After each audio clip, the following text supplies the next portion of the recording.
Shalom, shalom, selamat bertemu melalui talian kita pada petang hari ini.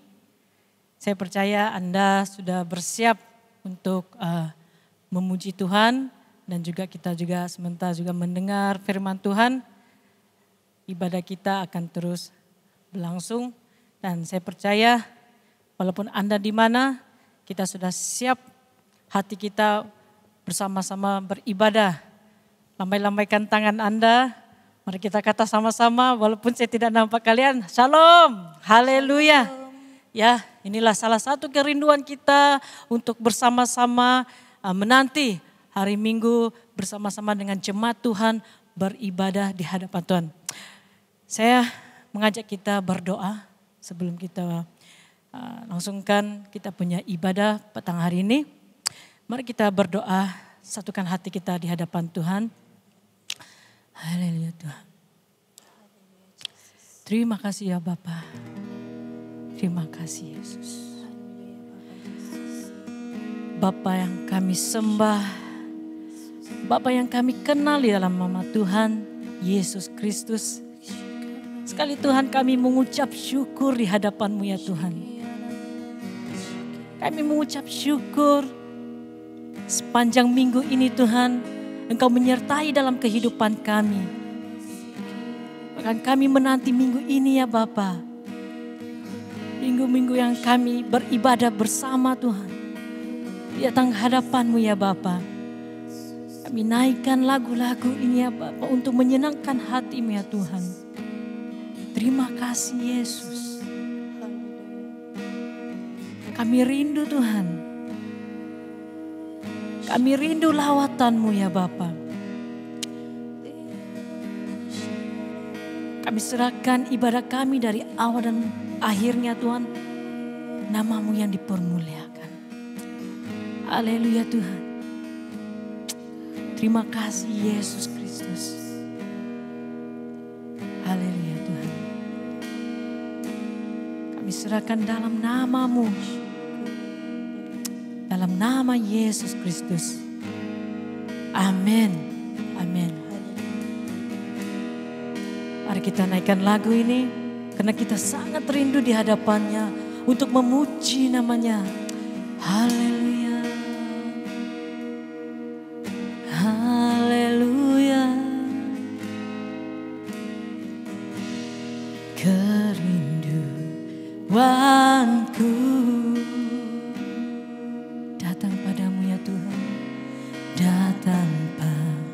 Padamu Allah mulia mawasyari ku cinta Kau Raja kami, Kaulah Rajaku, Kau sahabat kami, Kau sahabatku,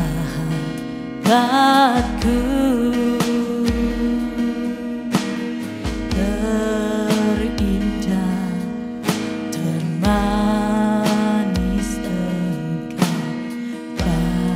bagiku. Mari kita katakan ku sembah,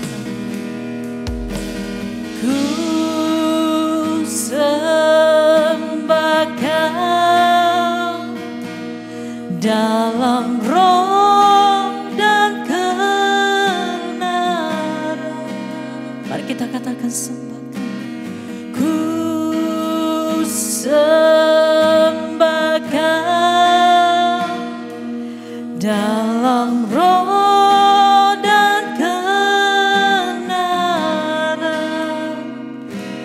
Tak seorang pun jua seperti Kau Yesus. Saya katakan kerinduannya yang semakin dalam. Amin. Mari kita katakan sama-sama kerinduan. Kerinduanku datang padamu, datang padamu.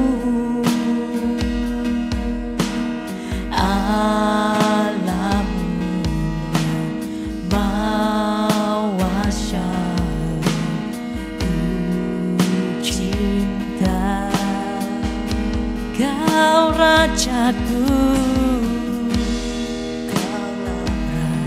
Rajaku, Engkau sahabatku, sahabatku terindah, terindah, termanis Engkau bagiku. Ku sembah Kau Tuhan, ku sembah Kau dalam roh dan kebenaran. Ku sembah Kau Tuhan, sembah Kau dalam roh dan kebenaran.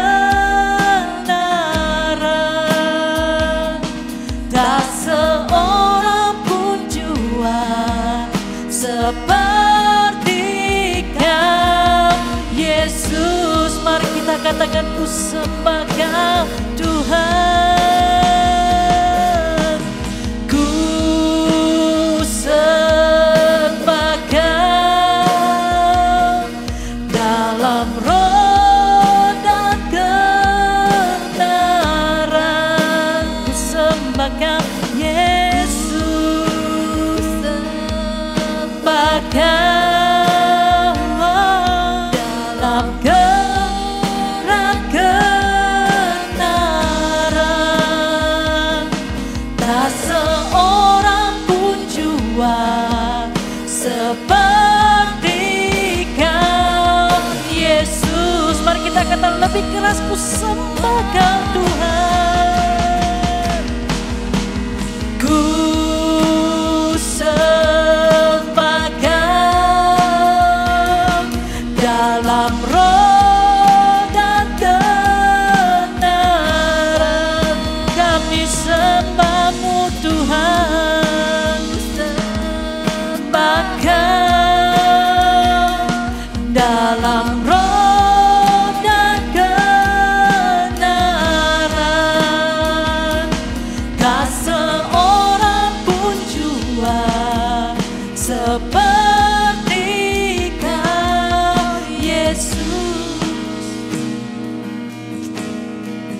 Kami sembah Kau Tuhan, ku sembah Kau dalam roh dan kebenaran. Ku sembah Kau Tuhan, sembah Kau dalam roh dan kebenaran.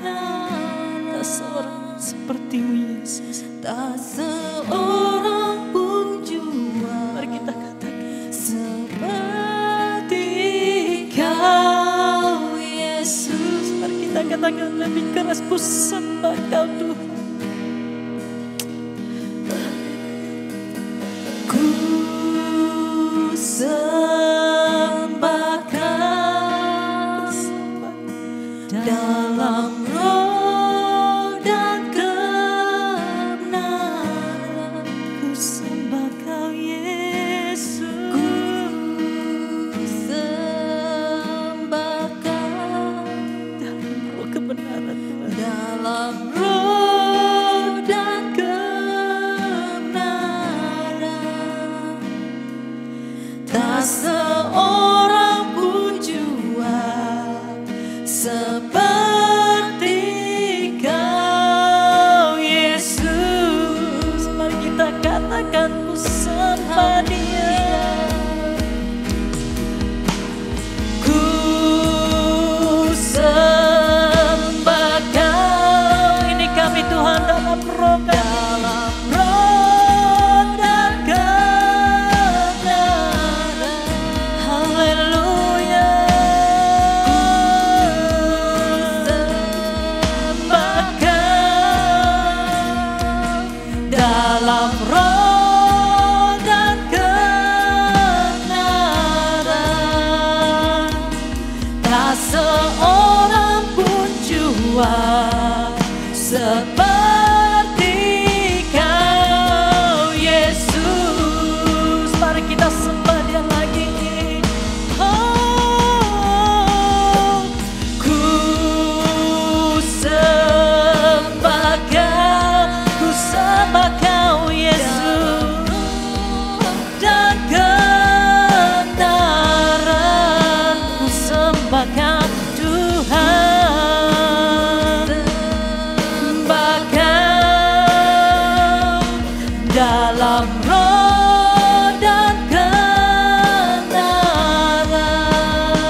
seorang pun jua seperti Kau, Yesus.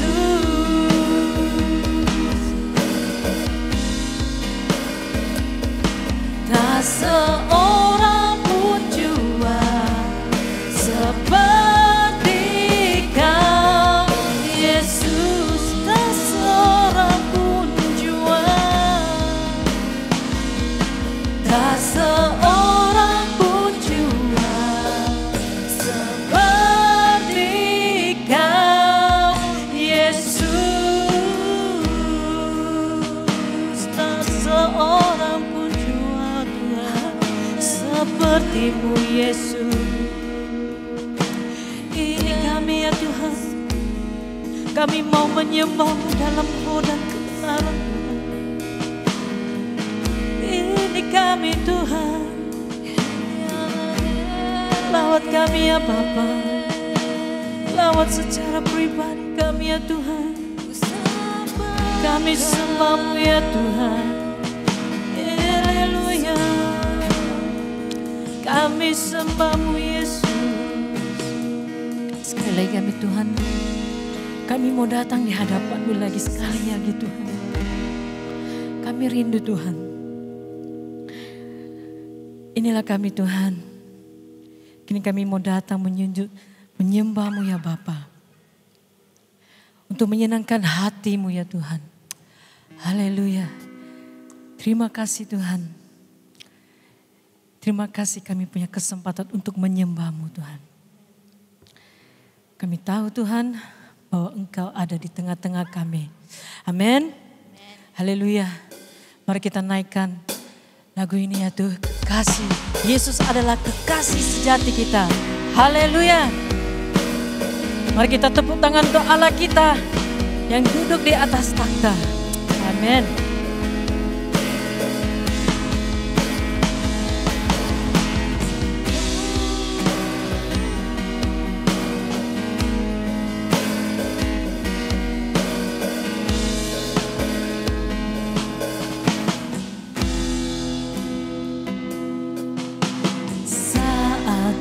Datang ke hadirat-Mu, Kau pulihkan hatiku. Kini diriku sujud menyembah, menyenangkan hati-Mu. Mari kita katakan Yesus, Yesus. Kaulah kekasih sejati, Kaulah mengukir indah namaku di dalam hati-Mu. Kasih-Mu tiada terakhir.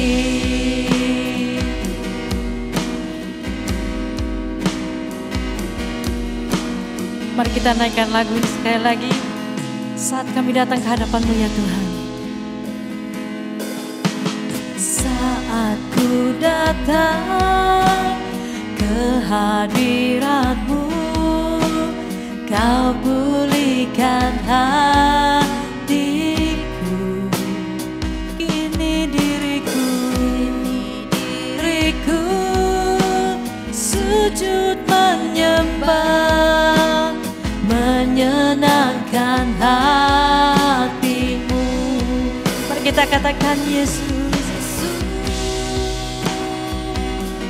Kaulah kekasih sejati, Kau yang mengukir indah namamu di dalam hati-Mu. Kasih-Mu tiada, Yesus. Kaulah kekasih sejati, namamu indah,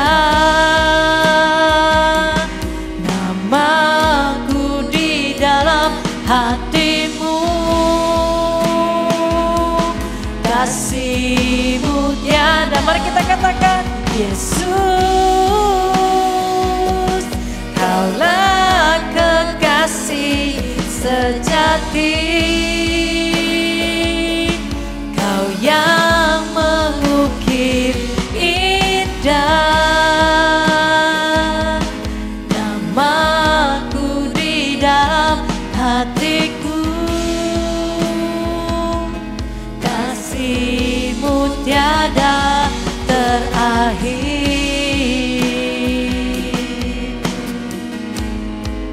Terima kasih Tuhan, karena Engkaulah kekasih sejati kami.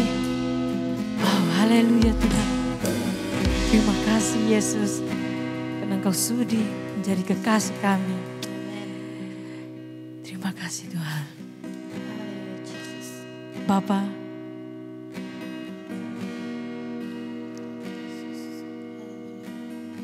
kami rindu juga Bapa, Engkau sentuh hati kami sekali lagi ya Tuhan.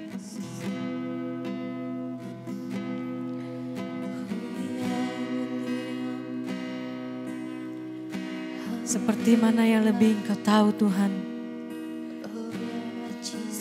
apa yang terjadi dalam hidup kami ya Bapa. Kami tahu Tuhan, kami tidak pernah sendiri.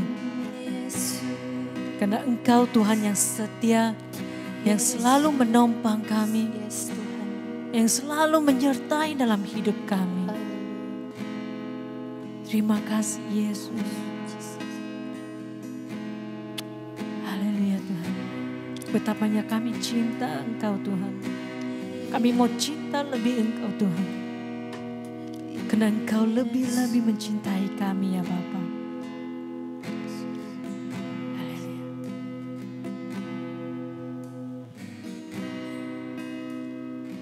Mari kita naikkan lagu ini. Bapa sentuh hatiku. Ku mencintai segala yang telah terjadi.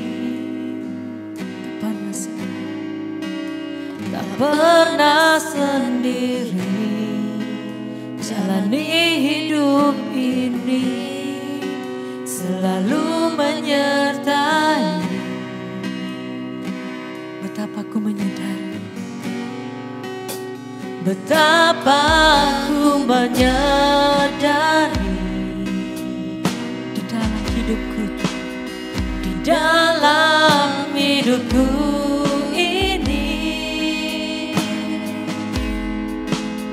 Kau selalu memberi jangan terbaik oleh karena kasih. Mari kita katakan sebut namanya Bapa, sentuh hatiku, ubah hidupku menjadi yang baru, bagai emas yang murni. Kau membentuk menjana hatiku. Mari kita katakan Bapa, Bapa, ajarku mengerti sebuah kasih yang selalu memberi, bagai air mengalir yang tiada pernah berhenti. Mari jemaat Tuhan, mari kita katakan, betapa ku mencintai segala yang terjadi, segala yang tak terjadi. Tak pernah kami Tuhan jalan sendiri, pernah sendiri di hidup ini selalu menyertai. Betapa ku menyadari, Betapa ku menyadari di dalam hidupku ini Kau selalu Tuhan, Kau selalu memberi rancangan terbaik oleh karena kasih. Mari kita sebutkan Bapa. Bapa, sentuh hatiku, ubah hidupku menjadi yang baru, bagai emas yang murni. Kau membentuk bencana hatiku. Bapa, ajarku mengerti sebuah kasih yang selalu memberi, bagai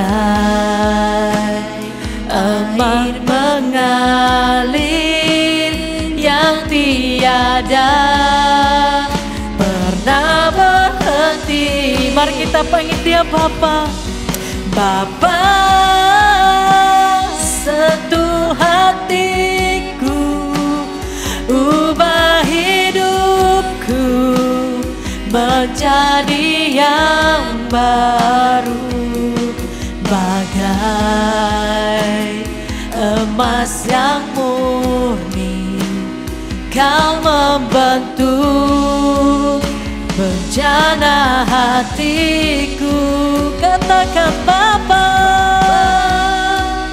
ajarku mengerti sebuah kasih yang selalu memberi, bagai air mengalir yang tiada pernah berhenti,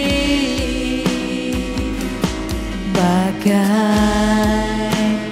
air mengalir yang tiada pernah berhenti, bagai air mengalir yang tiada pernah berhenti.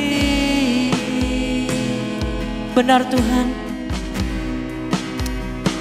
sebuah kasih-Mu yang Kau berikan kepada kami Tuhan, yang tidak pernah berhenti, bagaikan air yang mengalir terus ya Bapa.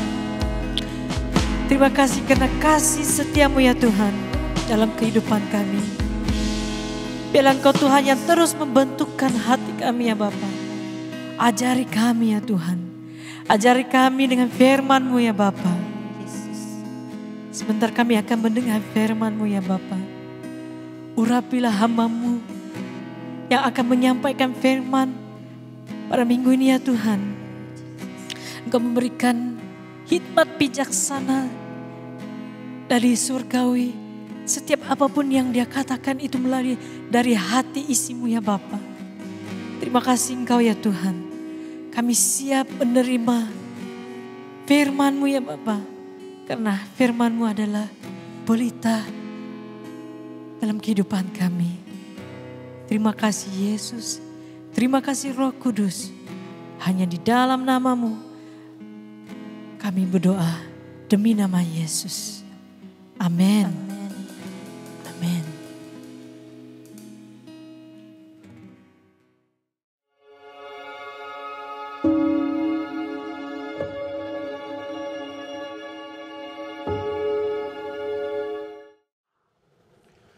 Shalom, selamat petang dan selamat kembali beribadah pada hari ini. Puji Tuhan, kiranya damai sejahtera Tuhan dan kesetiaan Tuhan terus menyertai setiap kita yang ada di rumah. Demikian kita mau siapkan hati untuk mendengarkan firman Tuhan.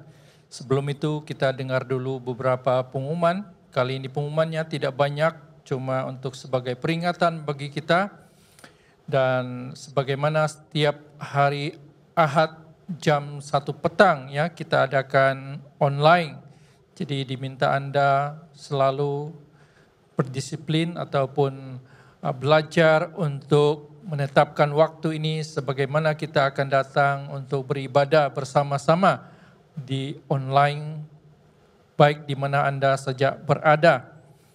Bagi Anda yang memberi persembahan dan perpuluhan, kita teruskan secara perbankan, maupun saudara memang sudah tidak tahu bagaimana cara untuk menggunakan perbankan, saudara boleh datang ke pejabat gereja dan masukkan pemberian Anda di pintu masuk ya sewaktu Anda masuk ke dalam gereja kami, ataupun saudara boleh serahkan pemberian itu kepada pemimpin pastor kita yang boleh mewakili untuk menghantarkan pemberian Anda. Jadi untuk bank pemberian persepuluhan yaitu Overseas United Bank ya, di mana kita adakan akunnya di sini, nomornya 178-302-9044.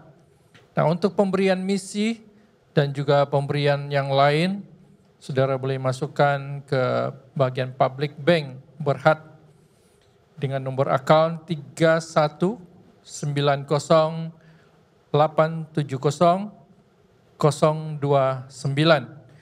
Ya. Jadi bagi Anda yang masih tidak dapat mengingati nomor, boleh kembali melihat kepada pengumuman yang disampaikan setiap Ahad seperti ini. Puji Tuhan, kita akan mendengarkan firman Tuhan. Mari kita siapkan hati untuk sama-sama menikmati firman Tuhan.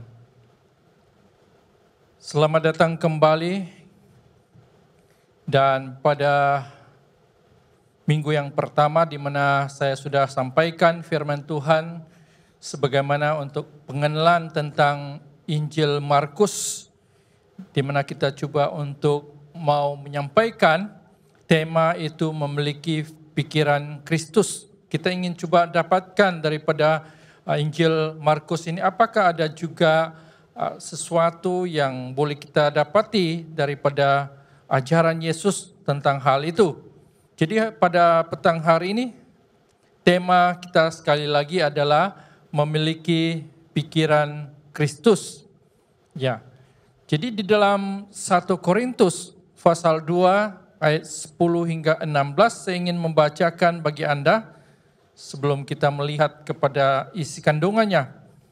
Baik bagi Anda yang di rumah boleh buka Alkitab bersama-sama maupun juga sudah ditampilkan di dalam screen Anda di dalam pembacaan kita pada petang hari ini. Mulai daripada ayat yang ke-10 pasal 2 ya. Begini bunyinya bersama, Allah telah menunjukkan hal itu semua kepada kami melalui Roh. Roh mengetahui segala hal. Roh bahkan mengerti rahasia terdalam dari Allah, yaitu tidak seorang pun tahu pikiran orang itu, kecuali rohnya yang tinggal di dalam dia. Demikian juga halnya dengan Allah. Tidak ada yang tahu pikiran Allah, hanya roh Allah yang tahu pikiran itu. Kita tidak menerima roh dunia, tetapi kita menerima roh yang dari Allah. Kita menerima roh itu sehingga kita mengerti yang diberikan Allah kepada kita. Jika kami membicarakan itu, kami tidak menggunakan kata-kata yang diajarkan oleh hikmat manusia. Kami menggunakan kata-kata yang diberikan dari Roh Kudus kepada kami, dan menggunakan kata hikmat dari Roh Kudus untuk menjelaskan hal-hal rohani. Ayat 14, seorang yang tidak rohani tidak dapat menerima ajaran yang berasal dari Roh Allah. Ia akan berpikir bahwa itu kebodohan. Dia tidak dapat mengerti ajaran dari Roh Kudus sebab ajaran dari Dia hanya dapat dimengerti dengan bantuan dari Roh Kudus. Kita yang bersatu dengan Roh Allah dapat menilai hal-hal ini. Orang lain tidak bersatu dengan Roh Allah tidak dapat menilai hal-hal tentang kita. Kitab suci mengatakan, siapa yang dapat mengetahui pikiran Tuhan?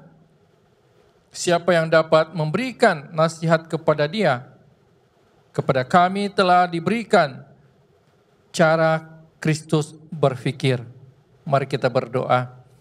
Bapa di surga, kami bersyukur akan firman-Mu pada petang hari ini. Kiranya Engkau dengan kuasa Roh Kudus-Mu memberikan kami pengertian, buka telinga rohani kami mendengar akan kebenaran-Mu.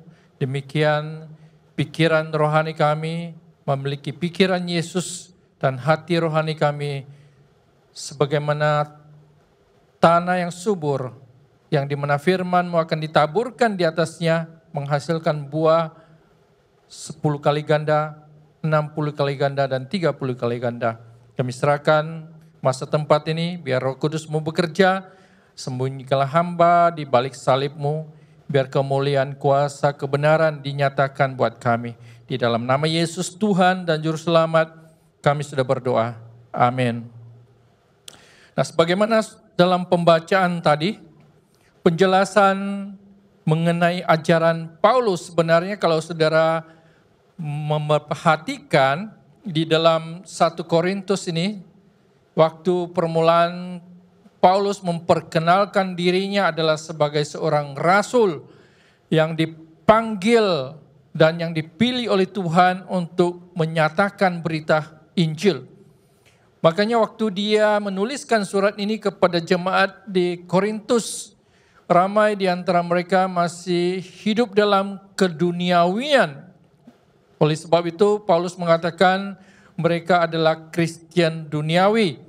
Jadi waktu dalam pasal yang kedua Paulus coba menjelaskan tentang rahasia kebenaran firman Tuhan yang disampaikan kepada mereka itu rahasia Injil keselamatan.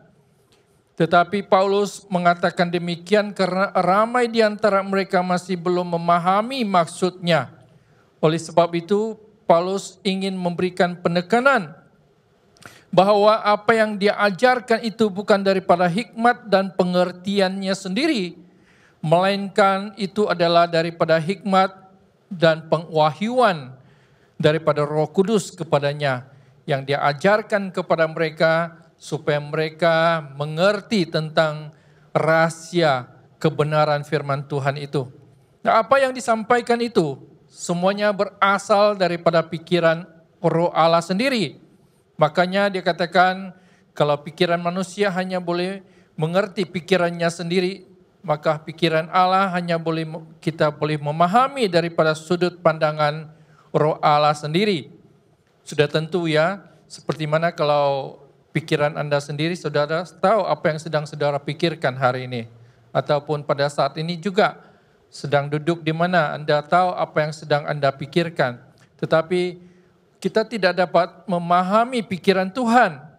Tuhan itu jauh lebih daripada apa yang kita pikirkan.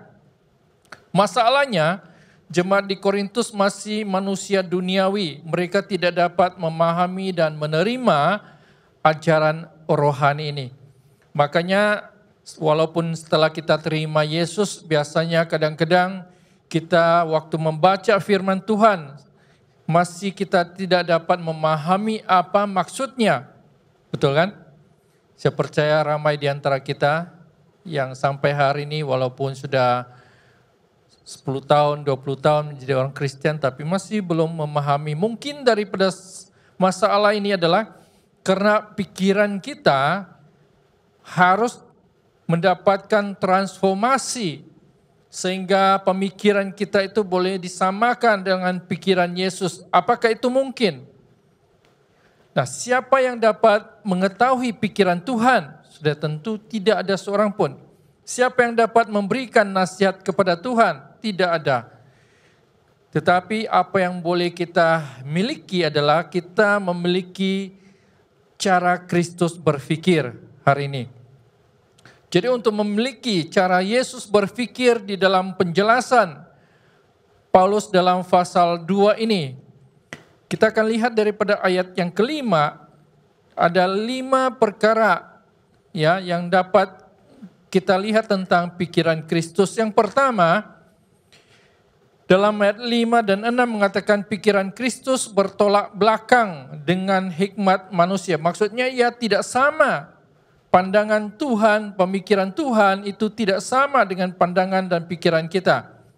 Oleh sebab itu, setiap kali kita minta hikmat kebijaksanaan daripada Tuhan untuk membuat keputusan, kita harus memiliki pikiran Yesus yang sehingga kita boleh memahami apakah maksud Tuhan di dalam segala yang terjadi dalam hidup kita. Yang kedua, ayat yang ke-7 mengatakan pikiran Kristus melibatkan hikmat dari Allah yang dahulunya tersembunyi namun sekarang telah dinyatakan. Itu maksudnya tentang rahasia kebenaran, rahasia keselamatan yang Tuhan sudah nyatakan. Makanya ramai orang yang masih belum memahami tentang itu, terutama sekali orang-orang Yahudi. Sampai waktu itu pun masih belum memahami tentang Yesus sudah datang dan dia sudah mati untuk mereka sebagai Tuhan dan Juru Selamat. Yang ketiga, pikiran Kristus ini diberitakan kepada orang percaya melalui Roh Allah. Maksudnya itu pemberitaan itu hanya melalui Roh Kudus, melalui pengertian kita, melalui apa yang disampaikan, semua ini bukan daripada manusia, bukan daripada hikmat manusia, tetapi melalui Roh Kudus yang menyampaikan tentang keselamatan ini. Yang keempat, pikiran Kristus tidak dapat dipahami oleh mereka yang tidak mempunyai roh. Oleh sebab itu di dalam Roma pasal 8 ada ayat mengatakan, hanya orang yang mempunyai roh Allah saja yang dapat mengatakan ya Allah, ya Bapa. Kalau tidak punya roh, dia tidak dapat menyebutnya sebab dia belum mengenal Tuhan. Dan yang terakhir kelima mengatakan pikiran Kristus memberi orang percaya ketajaman dan kecerdasan dalam hal rohani. Jadi kita dapat lihat orang-orang yang memiliki pikiran Kristus itu hidup yang sangat berbeda. Dapat kita lihat kehidupan rohaninya sangat berbeda dengan orang yang masih mempunyai pikiran duniawi. Oleh sebab itu Paulus juga menasihatkan kita supaya kita harus mengubah cara kita berpikir. Di dalam Roma pasal 12 ayat 2 mengatakannya, perubahan dalam pikiran kita merupakan sangat penting, yaitu memiliki paradigm shift di dalam pemikiran bahwa waktu dulu kita belum percaya kepada Tuhan, kita masih memikirkan hal-hal yang duniawi. Tetapi setelah kita menerima Yesus, pemikiran duniawi itu harus diubah sudah. Ya, karena itu bukan kita mengikuti apa yang ada di dunia, tetapi mengikuti apa yang Tuhan ingin kita pikirkan tentang di dunia ini. Nah, bagaimana kita boleh memiliki pikiran Kristus? Satu pertanyaan yang sangat baik. Mungkin selama ini saya juga mencari jawaban. Memiliki pikiran Kristus itu seperti apa ya? Saya coba bayangkan beberapa 3 hal yang dapat saya pikirkan hal ini. Supaya kita dapat memiliki pikiran Kristus, langkah yang pertama adalah memperbaharui pola pikiran kita. Yaitu terdapat dalam Roma pasal 12 ayat 2. Untuk memiliki pikiran sama seperti apa yang Yesus sedang pikirkan, kita tidak mungkin masih tinggal tetap hidup di dalam pikiran duniawi. Ketika kita mau mendapatkan pikiran Yesus, harus pikiran kita itu diganti ya kalau boleh. Orang katakan otak kita itu dioperasi, ganti dengan otak yang baru, begitu. Bukan. Yang penting adalah cuma untuk kita menggantikan, memperbaharui cara kita memikirkan itu saja. Kita sudah boleh memiliki pikiran sama seperti Yesus. Yang kedua, pikirkanlah hanya yang di surga, bukan yang di bumi. Ya, seperti yang dalam Kolose pasal 3 ayat 2. Kenapa Kolose pasal 3 ayat 2 mengatakan pikirkanlah apa yang ada di surga, bukan di bumi. Sebab hidup kita sudah tersembunyi di dalam Yesus. Kehidupan kita sudah tidak sama. Kita bukan lagi hidup di dalam dosa, tetapi kita sudah hidup di dalam kemenangan. Yesus sudah menebus hidup kita. Dia sudah pun memberikan kita hidup yang baru.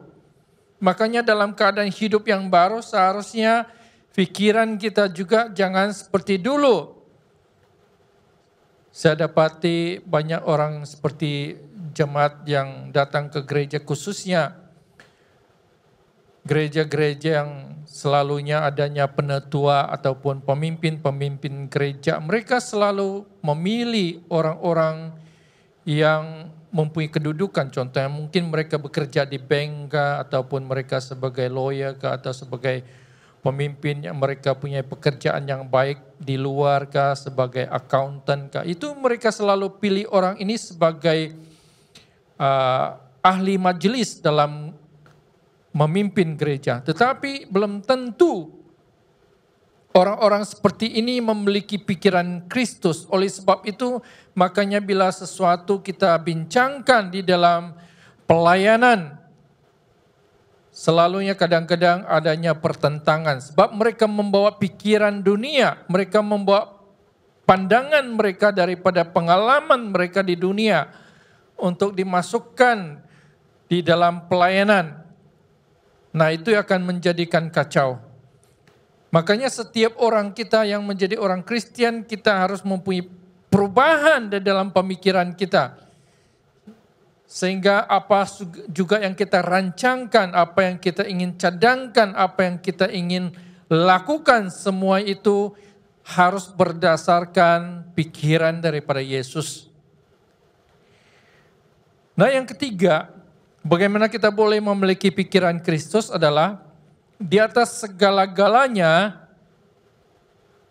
hati-hatilah terhadap yang kau pikirkan karena pikiranmu mengendalikan hidupmu. Dalam Amsal pasal 4 ayat 23. Ini merupakan pembacaan bahasa versi modernnya, yaitu versi mudah dibaca yang saya dapati di dalam Alkitab kita. Sesuatu versi yang baru dan ini sangat mudah difahami dengan ayat ini. Sebab kalau dalam terjemahan baru dia katakan kita harus memiliki pikiran, memperbaharui hati kita. Tetapi di sini bukan. Ayat ini mengatakan kita harus memperbaharui pikiran kita, bukan memperbaharui hati kita. Karena semua tindakan kita, apa yang kita lakukan, semua itu bukan daripada hati, sebenarnya itu daripada pikiran. Ya, kalau pikiran kita sehat, maka lakukan yang perkara yang kita lakukan semuanya akan berbentuk sehat. Miliki pikiran Kristus, karena segala keputusan yang diambil semuanya bergantung pada pikiran, bukan daripada hati. Amin. Saudara percaya itu? Bahwa apa juga keputusan yang kita ambil itu bukan dari hati kita. Kadang-kadang kita sangka bahwa itu dari hati. Bagaimana hati kamu ya? Apa perasaan kamu? Bukan ikut perasaan, tetapi setiap keputusan kadang-kadang yang sudah kita buat itu semuanya datang daripada pikiran kita. Dan dengan kata lain, apa yang kita pikirkan setiap saat boleh mempengaruhi oleh keadaan dan situasi yang ada di sekitar kita. Betul kan? Kalau kita pikirkan hari ini saya sehat, maka kamu akan senang, bersuka cita dan senantiasa hidup dalam kesehatan. dan pikiran kita selalu merasakan diri kita sakit, ya kita akan merasa sakit. Jadi pikiran itu sangat berkuasa. Karena pikiran adalah medan pertempuran. Setiap keputusan yang kita buat itu, kalau kita buat dengan yang betul, maka hidup kita akan betul. Itu bukan daripada hati kita sebenarnya. Seperti contoh, pikiran kita adalah medan pertempuran. Maksudnya kesulitan, sakit penyakit, pekerjaan kita, keuangan kita, kalau kita memikirkan hal-hal yang dalam pikiran yang negatif, maka itu akan membawa impak kepada kehidupan kita. Akibatnya, banyak orang yang hidup dalam kekhawatiran, kegelisahan, ketakutan, tekanan, ya, keputusasaan, kebencian, kecewa, dan banyak lagi. Jadi kalau kita memikirkan hal-hal yang tidak baik, memikirkan hal-hal yang negatif, maka kita akan hidup dalam keadaan yang mengecewakan. Oleh sebab itu, kita harus memiliki pikiran Kristus. Kita harus menukarkan pandangan, cara pandang kita berpikir. Jangan suka main tengking-tengking, orang katakan. Ya, biasanya kalau kita bilang, kalau pikiran kadang-kadang kita membawa kita ke tempat yang lain, memikirkan hal yang berdosa, memikirkan hal yang jahat, kadang kita suka menengking. Dalam nama Yesus, ya, pikiran kamu jauh daripada saya, begitu kan? Jadi sebenarnya itu bukan salah si iblis. Itu semua perkara yang terjadi bukan karena semuanya kita harus gunakan tengking ataupun gunakan doa seperti mengusir begitu. Tidak. Karena orang yang memikirkan pikiran Kristus itu pasti berpikiran positif dan yang baik saja. Ya, dalam Filipi pasal 4 ayat 8 mengatakan, dikatakan pikirkanlah apa yang baik, apa yang indah, apa yang manis, apa yang mendorong, apa yang membangun, itu yang harus dipikirkan. Jadi kadang-kadang bila kita mengalami masalah, kerunsingan, tekanan, semua itu semua timbul daripada pikiran kita sebenarnya. Itu bukan daripada hati kita. Kalau pikiran kita diubah menjadi pikiran yang positif, setiap perkara yang kita pikirkan walaupun susah tetapi kita memikirkan secara positif, maka hidup kita akan tidak sama lagi. Makanya tidak semua hal yang berlaku di dalam hidup kita yang negatif, yang tidak baik itu berasal daripada iblis yang mengganggu kita, bukan. Tapi yang mengganggu kita sebenarnya adalah pikiran kita sendiri. Bagaimana saudara boleh mengalahkan itu supaya saudara boleh hidup berkemenangan ya di dalam Tuhan. Nah, otak kita adalah kunci untuk kita memilih. Setiap pilihan yang kita buat itu berasal daripada pikiran otak kita. Betul kan? Contohnya kalau saudara ingin beli handphone, dan banyak jenis handphone. Saudara harus berpikir jenis mana yang harus saudara pilih, bukan kan? Itu bukan dari hati, tapi daripada pikiran kita. Apakah saya mau beli Vivo kah, Oppo kah, ya, Huawei kah, ataupun Apple kah? Itu semua daripada pikiran kita yang memikirkan mana jenis yang paling baik begitu. Jadi otak kita adalah kuncinya sebenarnya untuk menentukan dan membantu kita untuk melakukan sesuatu dengan betul dan baik. Itu bukan daripada iblis, bukan daripada keadaan, tidak. Keadaan tidak dapat menguasai kehidupan kita, tetapi semua yang menguasai kehidupan kita untuk melakukan yang betul dan yang baik itu semuanya datang daripada pikiran kita. Nah, pikiran yang kita pakai yang mana satu? Sebab di dalam Roma pasal 8 ayat 6 dan ayat 13 mengatakan, jika kamu hidup menurut daging, maka kamu mati. Kamu akan mati ya. Tetapi jikalau oleh roh kamu mematikan perbuatan-perbuatan tubuhmu, kamu akan hidup. Jadi di sini ada dua jenis. Pemikiran duniawi ataupun pemikiran rohani. Pemikiran duniawi adalah pemikiran yang berasal menurut kedagingan kita. Tetapi ada pemikiran yang lain, yaitu pemikiran daripada roh. Roh ini adalah Roh Kudus yang memimpin kita setiap hari. Jadi ini ada pilihan. Setiap hari, pikiran mana yang kita pakai? Secara pikiran kedagingan ataupun pikiran secara rohani yang kita sudah miliki di dalam Yesus Kristus. Kalau kita memilih pikiran di dalam roh, kita akan hidup. Tetapi kalau memilih di dalam pikiran kedagingan, kita akan mati. Maksudnya kita akan membawa banyak masalah yang akan datang di dalam kehidupan kita. Jadi satu-satunya akses ke dalam pikiran kita ini adalah daripada otak kita. Satu-satunya cara kita, iblis masuk untuk mengganggu pikiran kita adalah daripada otak kita. Kalau kita tidak mengizinkan iblis menguasai pikiran kita, seperti tuduhan, ya dia mendakwa kita, dia mengintimidasi kita, menakut-nakutkan kita, dia membuatkan kita hanya memikirkan hal-hal yang buruk dan negatif, hal-hal yang tidak baik seperti hal-hal porno, hal-hal yang kedagingan, semuanya ini. Nah ini semua pikiran itu datang dari mana? Sebenarnya itu datang daripada otak kita, pikiran kita. Tetapi kalau kita tidak mengizinkan dia, tidak merelakan pikiran kita dikuasai oleh kedagingan, maka pikiran kita tidak akan tercemar dengan hal-hal yang keduniawian, hal-hal yang tidak baik, ya, yang memudaratkan kita.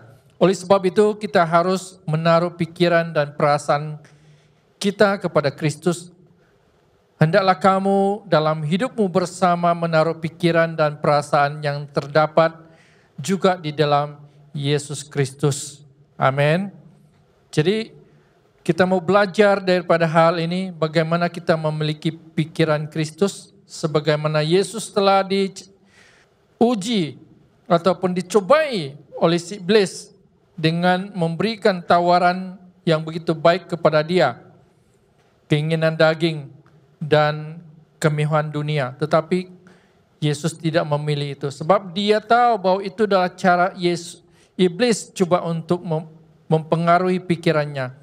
Jadi sebagai yang terakhir, ada 3 perkara yang harus kita miliki hari ini. Pikiran dapat membedakan. Ya, kita harus dapat membedakan mana yang baik, mana yang tidak, dan apa yang berkenan kepada Tuhan atau tidak. Jadi memikirkan Kristus berarti kita memahami rencana Allah di dalam dunia ini. Bahwa Tuhan punya rencana yang sangat baik dari sudut pandangan Kristus. Jadi kita pikirkan hal yang itu, bukan hal yang negatif. Memiliki pikiran Kristus juga berarti kita menawankan segala pikiran dan menaklukkannya kepada Yesus. Ya, apa yang datang yang tidak baik kita taklukkan di dalam pikiran Yesus. Kita boleh arahkan pikiran kita itu kepada hal yang baik, yang positif. Ya, seperti mana contohnya di dalam Markus pasal 3 ayat 33 ayat 8, pasal 8 33. Ketika Yesus berkata dia akan disalibkan, dia akan ditangkap. Tetapi apa kata Petrus? Dia katakan, itu harus tidak terjadi. Jadi itu pikiran Petrus sendiri, bukan pikiran Yesus. Pikiran Yesus adalah dia harus menanggung segala penderitaan. Makanya Yesus menghardik dia. Katanya, enyalah iblis. Karena Yesus berkata, engkau memikirkan apa yang dipikirkan iblis. pikiran manusia, tetapi bukan pikiran daripada Tuhan. Dan ini sangat penting. Hal yang kedua, yang terakhir, pikiran kita harus pikirkan sanggup berkorban, di mana Yesus sanggup berkorban bagi kita. Kita harus pikirkan itu. Ya, pengorbanan Yesus. Kalau Yesus berpikir untuk bersenang-senangan, maka dia akan hidup bersenang-senangan sebagai raja, bukan sebagai juru selamat. Dan yang terakhir adalah Yesus memikirkan dia adalah sebagai hamba. Kita memiliki pikiran Yesus seperti itu. Karena Yesus datang bukan untuk dilayani, tetapi dia datang untuk melayani dan memberi hidupnya kepada kita. Makanya hari ini, mari sebagai orang yang percaya, kita mengubah cara pikir kita. Bukan karena kita adalah orang dunia lagi, kita adalah orang-orang yang sudah diselamatkan. Berubah dalam pembaruan pikiran kita. Sebagai kesimpulan, jangan sampai iblis diuntungkan dalam hal kita memikirkan apa juga. Jangan sampai iblis mengambil kesempatan untuk meracuni pikiran kita dengan hal-hal yang negatif. Oleh sebab itu, Alkitab mengingatkan kita agar kita memikirkan perkara-perkara yang di atas, yaitu di surga. Ya, lebih daripada perkara-perkara yang ada di dunia. Jadi harap kita pada petang hari ini memahami tentang pikiran Yesus, bahwa Yesus ingin kita hidup dalam kemenangan. Mari kita berdoa. Bapa di surga, terima kasih Tuhan atas firman-Mu, karena kami tahu bahwa selama ini kami senantiasa mempunyai pikiran-pikiran tersendiri.